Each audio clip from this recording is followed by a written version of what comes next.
G'day guys, it's Richard from Another Castle again. I'm with Jason Anarchy. Jason, how you doing, mate? I'm doing great. A little exhausted, but this has been a great con. Mate, can you just explain to me what Drinking Quest is all about?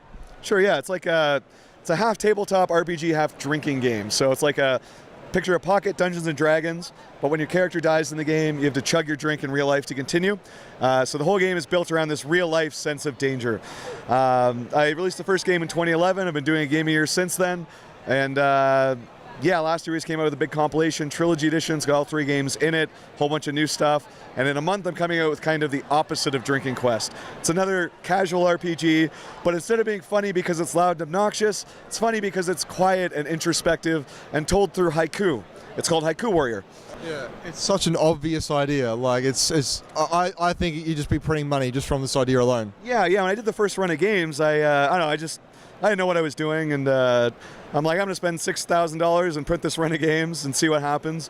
And I'm like, even if it fails, hey, I get to be a game designer kind of thing. But I basically, I banked the whole amount of cash on, I can't be the only one that plays Dungeons and Dragons and drinks on the weekends. So the biggest challenge, the biggest eureka moment of, hey, I'm going to make this game, this is going to be out there, is when I came up with the pacing system for the drinking. So it's a half RPG and a half drinking game.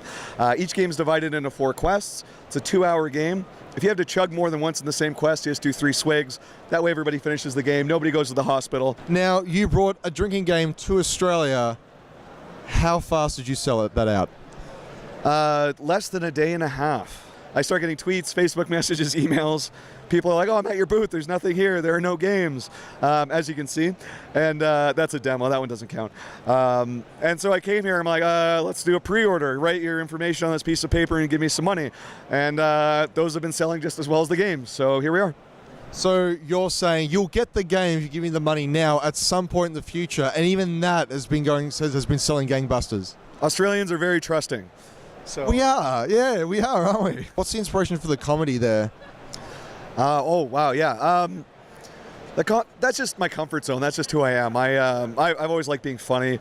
When I'm in a situation where everything has to be serious and I can't crack a joke or deconstruct it or do some kind of parody, I kind of that's not my thing. I really like being funny, and I have been since I was a kid.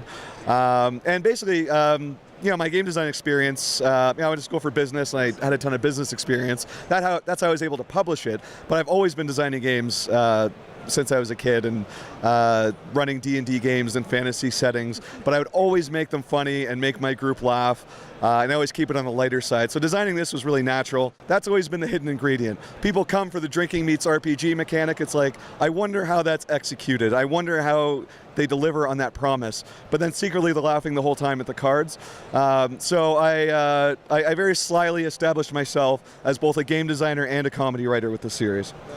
And I mean, because it is such a light-hearted game, do you think seriously about balancing it, like with the monsters and everything else? Like, that would be quite a serious thought process. Like, you have to iterate a lot.